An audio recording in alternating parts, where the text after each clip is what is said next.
Hi friends, welcome to Kavyanayana YouTube channel. ನಾನು ಸುಷ್ಮಾ. ಬನ್ನಿ ಇವತ್ತು ದಾಬಾ ಸ್ಟೈಲ್ ಶೇರ್ವಾ ಯಾವ ಥರ ಮಾಡೋದು ಅಂತ ಈಸಿಯಾಗಿ ಮನೇಲಿ ತೋರಿಸ್ಕೊಡ್ತೀನಿ ನಿಮಗೆ.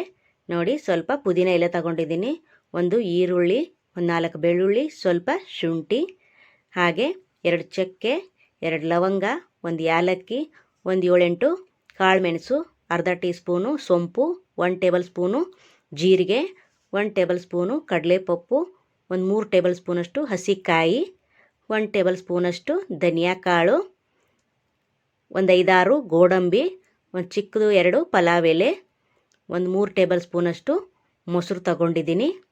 ಇವಾಗ ಇದನ್ನು ಎಣ್ಣೆ ಹಾಕಿ 2 ಟೇಬಲ್ ಸ್ಪೂನ್ ಎಣ್ಣೆ ಹಾಕಿ ಫ್ರೈ ಮಾಡ್ಕೊಳ್ಳೋಣ. ಬನ್ನಿ, ಮಸಾಲೆ ಎಲ್ಲ ಹಸಿ ವಾಸನೆ ಎಲ್ಲ ಹೋಗಬೇಕು, ಅಲ್ಲಿವರೆಗೂ ಮಸಾಲೆನ ಫ್ರೈ ಮಾಡ್ಕೊಳ್ಳೋಣ. ಎಣ್ಣೆ ಬಿಸಿಯಾಗಿದೆ. ಈಗ ಸೊಂಪು, ಚಕ್ಕೆ, ಲವಂಗ, ಏಲಕ್ಕಿ, ಕಾಳುಮೆಣಸು, ಜೀರಿಗೆ, ಹಾಗೆ ಪಲಾವ್ ಎಲೆ, ಗೋಡಂಬಿ ಎಲ್ಲ ಕೂಡ ಹಾಕಿ ಫ್ರೈ ಮಾಡ್ಕೊಳ್ಳೋಣ.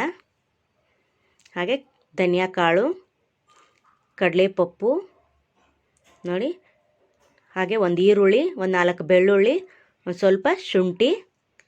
ನಾನು ಜಾಸ್ತಿ ಮಾಡ್ತಾಯಿಲ್ಲ ಮಸಾಲೆ, ಸ್ವಲ್ಪ ಸ್ವಲ್ಪನೇ ಎಲ್ಲವನ್ನು ಒಂದೊಂದು ಟೇಬಲ್ ಸ್ಪೂನಷ್ಟು ತಗೊಂಡು ಮಾಡ್ತಾಯಿದ್ದೀನಿ. ಜಾಸ್ತಿ ಮಸಾಲೆ ಆದರೆ ತಿನ್ನೋಕ್ಕಾಗಲ್ಲ. ನಾನು ಒಂದು 4 ಜನಕ್ಕೆ ಆಗೋಷ್ಟು ಮಾಡ್ತಾಯಿದ್ದೀನಿ.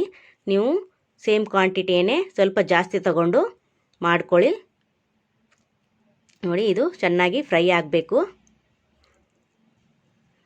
ಸ್ವಲ್ಪ ಎಣ್ಣೆಯಲ್ಲಿ ಹಸಿ ವಾಸನೆ ಎಲ್ಲ ಹೋಗಬೇಕು, ಅಲ್ಲಿವರೆಗೂ ಫ್ರೈ ಮಾಡ್ಕೊಳ್ಳೋಣ. ಇದಕ್ಕೆ ಪುದೀನ ಎಲೆನ ಸ್ವಲ್ಪ ಹಾಕ್ಕೊಳ್ಳೋಣ, ಅದನ್ನು ಕೂಡ ಫ್ರೈ ಮಾಡ್ಕೊಳ್ಳೋಣ.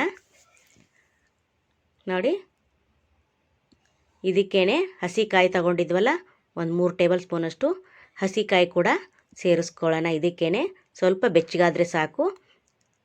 ನೋಡಿ, ಇದು ಕೂಡ ಫ್ರೈ ಮಾಡ್ಕೋಬೇಕು.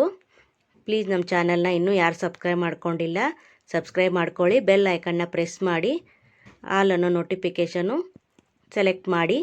ನಾವು ಹಾಕೋ ವಿಡಿಯೋ ಎಲ್ಲ ಮೊದಲು ನಿಮಗೆ ಬರುತ್ತದೆ, ಎಲ್ರಿಗಿಂತ ಮುಂಚೆ ನೀವೇ ನೋಡ್ಬೋದು ಫ್ರೆಂಡ್ಸ್. ನೋಡಿ, ಇವಾಗ ಇದು ಫ್ರೈ ಆಗಿದೆ. ತಣ್ಣಗಾದ ಮೇಲೆ ನೋಡಿ ಮಿಕ್ಸಿ ಜಾರ್ಗೆ ಹಾಕ್ತಾಯಿದ್ದೀನಿ. ಹಾಗೆ ಇದಕ್ಕೆ ಒಂದು 2-3 ಟೇಬಲ್ ಸ್ಪೂನಷ್ಟು ಮೊಸರು ಕೂಡ ಸೇರಿಸ್ಕೊತಾ ಇದ್ದೀನಿ. ನೋಡಿ, ಇದಕ್ಕೇನೆ ಒಂದು 2-3 ಟೇಬಲ್ ಸ್ಪೂನಷ್ಟು ನೀರು ಹಾಕಿ ನುಣ್ಣಗೆ ಪೇಸ್ಟ್ ರೀತಿ ರುಬ್ಕೊಂಬರೋಣ. ನೋಡಿ,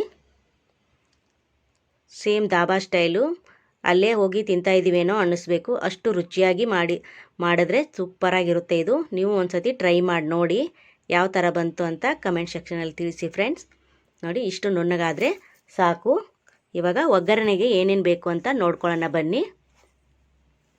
ನೋಡಿ, ಒಂದು ಕಡ್ಡಿ ಕರಿಬೇವು ತೊಗೊಂಡಿದ್ದೀನಿ, ಒಂದು 3 ಹಸಿರು ಮೆಣಸಿನ್ಕಾಯಿನ ಸೀಳ್ಕೊಂಡಿದ್ದೀನಿ, ಒಂದು ಅರ್ಧ ಟೀ ಸ್ಪೂನಷ್ಟು ಅರಿಶಿನ, 1 ಟೇಬಲ್ ಸ್ಪೂನ್ ಉಪ್ಪು, ಸ್ವಲ್ಪ ಪುದೀನ ಸೊಪ್ಪು, ಸ್ವಲ್ಪ ಕೊತ್ತಂಬರಿ ಸೊಪ್ಪು, ಒಂದು ಟೊಮೆಟೊ, ಒಂದು ಈರುಳ್ಳಿ, 1 ಟೇಬಲ್ ಸ್ಪೂನು ಖಾರದ ಪುಡಿ. ಇವಾಗ ಒಗ್ಗರಣೆ ಮಾಡ್ಕೊಳ್ಳೋಣ ಬನ್ನಿ. ಒಂದು 4 ಟೇಬಲ್ ಸ್ಪೂನಷ್ಟು ಎಣ್ಣೆ ಹಾಕ್ಕೊಳ್ಳೋಣ. ಎಣ್ಣೆ ಬಿಸಿ ಆದಮೇಲೆ ನೋಡಿ ಹಸಿರು ಮೆಣಸಿನ್ಕಾಯಿ ಮತ್ತು ಕರಿಬೇವು ಕೂಡ ಹಾಕ್ಕೊಂಡು ಸ್ವಲ್ಪ ಫ್ರೈ ಮಾಡ್ಕೊಳ್ಳೋಣ. ನೋಡಿ, ಸ್ವಲ್ಪ ಫ್ರೈ ಆಗಬೇಕಿದು. ಹಾಗೆಯೇ ಇದಕ್ಕೆ ಒಂದು ಚಿಕ್ಕದಾಗಿ ಕಟ್ ಮಾಡಿರೋ ಈರುಳ್ಳಿ, ಅದನ್ನು ಕೂಡ ಹಾಕಿ ಫ್ರೈ ಮಾಡ್ಕೊಳ್ಳೋಣ.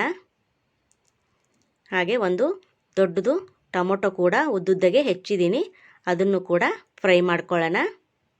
ನೋಡಿ, ಎಲ್ಲವನ್ನು ಸ್ವಲ್ಪ ಫ್ರೈ ಮಾಡ್ಕೋಬೇಕು. ಇದಕ್ಕೇನೆ ಅರಿಶಿನ ಪುಡಿ 1/4 ಟೀ ಸ್ಪೂನಷ್ಟು ಹಾಕಿ, ಹಾಗೆ 1 ಟೇಬಲ್ ಸ್ಪೂನಷ್ಟು ಉಪ್ಪು ಕೂಡ ಇವಾಗಲೇ ಸೇರಿಸ್ಕೊಳ್ಳಿ. ಈರುಳ್ಳಿ ಟೊಮೊಟೊ ಮೆತ್ತಗಾಗಬೇಕು, ಅಲ್ಲಿವರೆಗೂ ಫ್ರೈ ಮಾಡ್ಕೊಳ್ಳೋಣ. ಉಪ್ಪು ಹಾಕಿದ್ರೆ ಬೇಗ ಫ್ರೈ ಆಗುತ್ತೆ, ಮೆತ್ತಗಾಗುತ್ತೆ ಅಂತ ಇವಾಗ 1 ಟೇಬಲ್ ಸ್ಪೂನ್ ಹಾಕ್ತಾಯಿದ್ದೀನಿ. ಆಮೇಲೆ ನೋಡಿಕೊಂಡು ನೀವು ಸ್ವಲ್ಪ ಸೇರಿಸ್ಕೊಳ್ಳಿ. ಈಗ ಪುದೀನ ಮತ್ತು ಕೊತ್ತಂಬರಿನ ಚಿಕ್ಕದಾಗಿ ಕಟ್ ಮಾಡಿ ಹಾಕ್ಕೊಂಡಿದ್ದೀನಿ. ಹಾಗೆ 1 ಟೇಬಲ್ ಸ್ಪೂನಷ್ಟು ಖಾರದ ಪುಡಿ ಕೂಡ ಹಾಕ್ಕೊಂಡು ಇದು ಕೂಡ ಸ್ವಲ್ಪ ಫ್ರೈ ಮಾಡ್ಕೊಳ್ಳೋಣ. ಒಂದು 1/4 ಕಪ್ ಅಷ್ಟು ನೀರು ಕೂಡ ಹಾಕ್ಕೊಂಡು ಇದು ಚೆನ್ನಾಗಿ ಕುದಿಬೇಕು.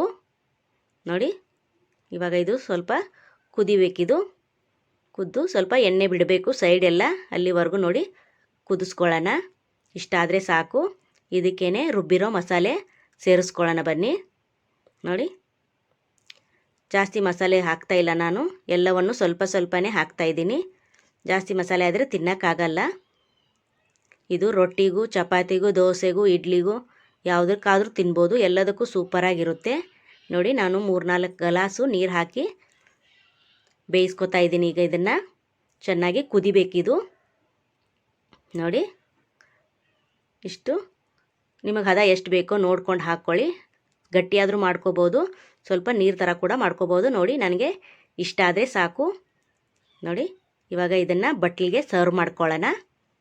ನೋಡಿ ಸೂಪರಾಗಿ ಬಂದಿದೆ. ಇನ್ನೂ ಸೂಪರ್ ಆಗಬೇಕು, ಧಾಬಾ ಸ್ಟೈಲ್ ಆಗಬೇಕು ಅಂದರೆ ಇದಕ್ಕೆ ಒಂದು ಸೀಕ್ರೆಟ್ ಇದೆ, ಬನ್ನಿ. 1 ಟೇಬಲ್ ಸ್ಪೂನಷ್ಟು ಅಡುಗೆ ಎಣ್ಣೆ ತಗೊಂಡಿದ್ದೀನಿ. ಅದಕ್ಕೇ ಸ್ವಲ್ಪ ಖಾರದ ಪುಡಿನ ಸೇರಿಸ್ತಾ ಇದ್ದೀನಿ. ನೋಡಿ ಎರಡೂ ಚೆನ್ನಾಗಿ ಕಲಿಸ್ಕೋಬೇಕು. ನೋಡಿ ಚೆನ್ನಾಗಿ ಕಲಿಸ್ಕೊಂಡು ಈ ಸಾಂಬಾರು ಇದೆಯಲ್ಲ, ಶೇರ್ವ ಇದೆಯಲ್ಲ, ಈ ಶೇರ್ವಾಗೆ 1 ಟೇಬಲ್ ಸ್ಪೂನಷ್ಟು ನೋಡಿ ಈ ಥರ ಹಾಕಿ ಧಾಬಾದಲ್ಲಿ ಕೊಡ್ತಾರೆ. ನೋಡಿ ಇವಾಗ ಗೊತ್ತಾಯ್ತಾ ನಿಮಗೆ ಏನು ಸೀಕ್ರೆಟು ಅಂತ. ನೋಡಿ ಈ ಥರ ಇರುತ್ತೆ ಅವ್ರು ಕೊಡೋದು. ಹಾಗೆಯೇ ಒಲೆ ಮೇಲೆ ಸ್ವಲ್ಪ ಇದೆಯಲ್ಲ ಅದು ಕುದೀತಾ ಇದೆ, ಇದಕ್ಕೂ ಕೂಡ 1 ಟೇಬಲ್ ಸ್ಪೂನಷ್ಟು ಹಾಕ್ಕೊಳ್ಳೋಣ. ನೋಡಿ ನೋಡಿ ಇವಾಗ ಧಾಬಾ ಸ್ಟೈಲು ಶೇರ್ವಾ ಆಯ್ತಲ್ಲ, ಸೂಪರಾಗಿ ಕಾಣಿಸ್ತಾ ಇದೆಯಲ್ಲ ಫ್ರೆಂಡ್ಸ್. ಸಖತ್ತಾಗಿ ಬಂದಿದೆ, ರುಚಿ ಮಾತ್ರ ಅಲ್ಟಿಮೇಟು ಫ್ರೆಂಡ್ಸ್. ನೀವು ಒಂದು ಸತಿ ಮನೇಲಿ ಟ್ರೈ ಮಾಡ್ಕೊಳ್ಳಿ, ಯಾವ ಥರ ಬಂತು ಅಂತ ಕಮೆಂಟ್ ಮಾಡಿ ಫ್ರೆಂಡ್ಸ್. ನೋಡಿ ಈ ವಿಡಿಯೋ ನಿಮಗೆ ಇಷ್ಟವಾದರೆ ಪ್ಲೀಸ್ ಲೈಕ್ ಮಾಡಿ, ಶೇರ್ ಮಾಡಿ, ಕಮೆಂಟ್ ಮಾಡಿ, ಸಬ್ಸ್ಕ್ರೈಬ್ ಮಾಡ್ಕೊಳ್ಳಿ.